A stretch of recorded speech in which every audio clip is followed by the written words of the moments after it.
퇴직이라는 말 사실 멀게만 느껴지잖아요.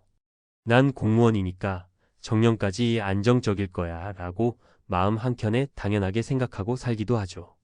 근데 막상 60세가 되어 퇴직을 하고 나니 이제부터 진짜 시작인가 싶다가도 하루 이틀은 여유롭고 좋지만 그 시간이 한 달, 두 달, 몇 달씩 이어지다 보면 의외로 내가 할 수 있는 일이 별로 없다는 걸 깨닫게 돼요.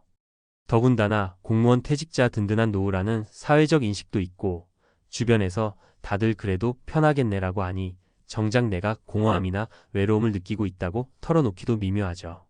그렇다고 몸이 아주 불편한 것도 아닌데 굳이 몸을 쓰며 일하자니 남들 시선이 신경 쓰이기도 하고 딱히 필요한 자격증이 있는 것도 아니니 재취업도 쉽지 않고 어느 순간 거울을 보면 더 이상 공무원 과장님이 아니라 그저 하루 종일 할 일 없이 멍하니 스마트폰만 들여다보는 퇴직자 아저씨 혹은 아줌마가 되어버린 내 모습이 보여요. 그런 날들이 쌓이면 솔직히 좀 씁쓸하죠. 이런 상황에 닥치고 나서야 은퇴 후 준비라는 게 실제로 얼마나 중요한 거였나 하고 깨닫게 되는 분들이 많더라고요.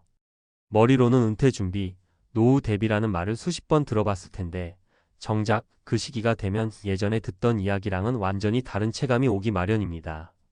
그럼 실제로 어떤 식으로 어려움을 겪게 되는지, 그리고 조금이라도 현명하게 대처하기 위해서는 어떤 태도가 필요한지 함께 생각해보고 싶어요. 오늘은 그 중에서도 좀 더 구체적인 사례를 3가지 들어볼까 합니다. 1. 내가 왜 이러는지 정말 모르겠어요. 공무원 생활만 30년 가까이 한 분, 성실하고 꼼꼼해서 주변 평도 좋았죠. 퇴직 후에는 오랜 취미생활이나 여행을 하며 살겠다는 꿈도 갖고 있었어요. 근데 막상 나와보니 해외여행 한두 번은 괜찮아도 계속 가기에는 돈도 많이 들고 체력도 쉽게 따라주질 않더래요. 놀랍게도 본인 말에 따르면 평생 공무원이라는 타이틀 덕에 안정과 루틴에 길들여져 있었는데 막상 그 틀에서 벗어나니 일상이 완전히 무너졌다고 해요. 하루를 온전히 자유롭게 쓸 수 있기는커녕 별다른 할 일이 없으니 스마트폰으로 뉴스를 무작정 보거나 TV 앞에 앉아 채널만 돌리다가 하루가 훌쩍 지나갑니다. 처음 한두 달은 이렇게 편해도 되나 싶어 즐겼지만 그게 6개월, 1년 가까이 이어지니 허무감과 우울감에 시달리게 됐죠. 결정적으로 이분이 힘들어했던 건 주변의 기대였어요. 공무원 출신이니 노후 준비가 제대로 돼 있을 것이라는 뉘앙스 때문에 아무한테도 나 사실 우울해라고 속마음을 털어놓기 힘들었던 겁니다. 이 정도면 풍족하지는 않아도 안정적인데 내가 왜 이러는지 모르겠다라는 자책만 쌓이니 더욱 숨이 막힌 거예요. 이분이 뒤늦게나마 찾은 방법은 아주 사소해 보이지만 하루 일과표 짝이었습니다.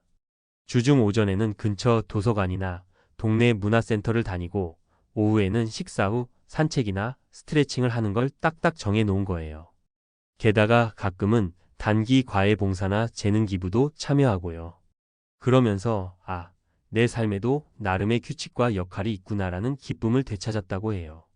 교훈 내 의지와 무관하게 우리는 늘 어떤 틀 속에서 생활해 왔습니다. 그걸 잃고 나면 생각보다 허탈해지기 쉬워요.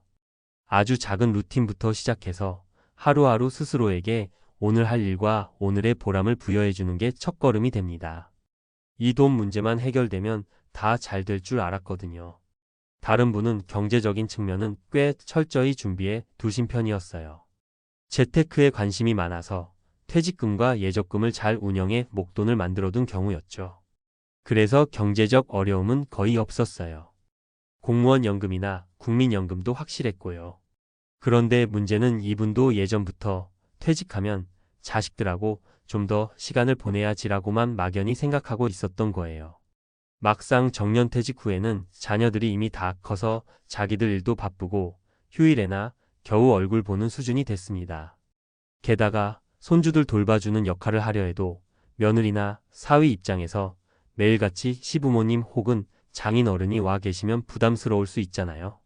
결국 이분은 나름 열심히 산다며 자녀 손주들과 자꾸 시간을 보내려고 노력했는데 자녀 입장에선 아빠, 좀 쉬시지 왜 이렇게 자꾸 오려고 해?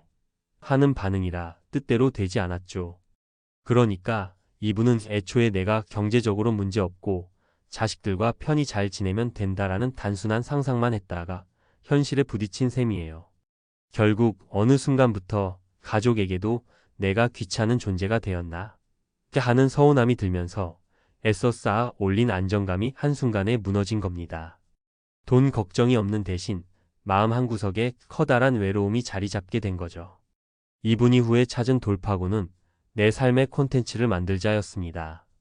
다행히 이분은 공무원 시절 격리나 예산 쪽 일로 수치, 통계 같은 업무 경험이 많았는데 그 기술을 활용해서 지역 재정 관련 자문봉사를 조금씩 시작한 거예요. 처음엔 주 1회 정도로 활동했는데 그게 입소문이 나서 다른 동네에서도 요청이 들어오고 더불어 사람도 사귀고 모임도 만들어지니 삶이 풍요로워지더라고요. 결과적으로 다시 사회 일원으로서 뭔가를 하고 있다는 자존감을 회복한 게 큽니다. 예전에는 그냥 퇴직자였는데 이제는 사람들이 이분을 선배님, 선생님으로 불러주고 함께 프로젝트를 진행하니까 사는 낙이 생기더라고요. 교훈 은퇴 후 삶에서 돈은 중요한 요소지만 전부가 되진 않습니다. 경제적으로 넉넉해도 함께 어울리며 성취감을 느낄 수 있는 무언가가 없으면 허무감이 엄습하기 마련이죠. 삶 늦었다고 생각했는데 시작하고 보니 길이 열리네요. 세 번째 분은 되게 의외의 길을 찾은 케이스예요.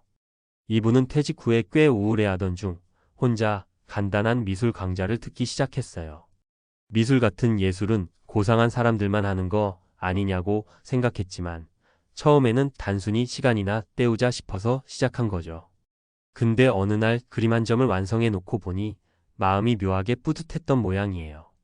평소 접해보지 못했던 분야에서 나도 뭔가를 만들 수 있구나 하고 깨달은 거죠. 흥미가 생기자 열심히 매달렸고 지역 문화센터에서 전시를 같이 열어보자는 제안이 들어왔대요. 그 뒤로 이분은 유화, 수채화를 넘어서 다른 시각 예술 분야까지 관심을 갖게 되었고 지역 카페나 복지관에 자잘한 작품을 걸어놓고 사람들과 소통하고 있어요. 뭐 전문화가도 아니고 그냥 취미 수준인데요. 그래도 제가 하루하루 관찰하고 표현해내는 그 과정이 너무 즐겁습니다. 하시면서 웃더라고요. 이런 일이 가능했던 이유는 다시 한번 배움을 시작했기 때문이라고 봅니다. 인생 후반에도 여전히 배울 것은 많고 그게 나를 움직이는 원동력이 되죠. 교훈 은퇴 후라고 해서 배우는 기쁨이 사라지는 건 절대 아닙니다. 오히려 인생 경험을 바탕으로 더 깊이 있고 풍부하게 즐길 수 있는 면이 있어요. 내가 이런 걸 한다고? 싶었던 것도 막상 시도해보면 생각보다 성취감과 즐거움을 얻을 수 있습니다. 마무리하며 은퇴 준비라는 게 진짜 사람이 직접 닥쳐보기 전까지는 뭐 예적금 좀 있고 공무원 연금까지 있으면 됐지라고만 쉽게 생각하기가 쉬워요. 하지만 현실은 단순히 돈이나 사회적 지위로만 해결되지 않더라고요. 할 일 없이 집에만 있어도 우울해지고 주변 사람들과의 소통이 생각만큼 순조롭지 않을 수도 있습니다. 그렇다면 어떻게 대비해야 할까요? 제일 중요한 건 내가 퇴직 후에도 계속하고 싶은 일 혹은 새롭게 해보고 싶은 일을 미리 고민해보기라고 생각해요. 그것이 꼭 거창한 계획일 필요는 없어요. 작은 취미나 스터디, 봉사 또는 사소한 부업이라도 괜찮습니다.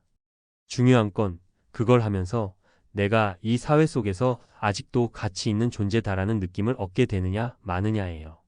그리고 또 하나, 주변 사람들 눈치만 보면서 스스로를 움츠러들게 만들지 않았으면 좋겠어요. 은퇴 후라면 그동안의 고정관념이나 수직적인 관계에서 어느 정도 자유로워질 수 있잖아요. 그럼 그 자유로움을 내 마음대로 써볼 줄도 알아야 해요. 누구에게도 피해를 주지 않는 선에서 오히려 더 마음껏 내가 좋아하는 것을 찾고 내가 의미를 느끼는 활동을 해보면 좋겠습니다. 마지막으로 진짜 힘들 때는 가까운 사람들에게 솔직히 말하는 게 큰 도움이 돼요. 나 요즘 좀 외롭고 허전하다. 이런저런 걸 좀 해보려 하는데 너는 어떻게 생각하니?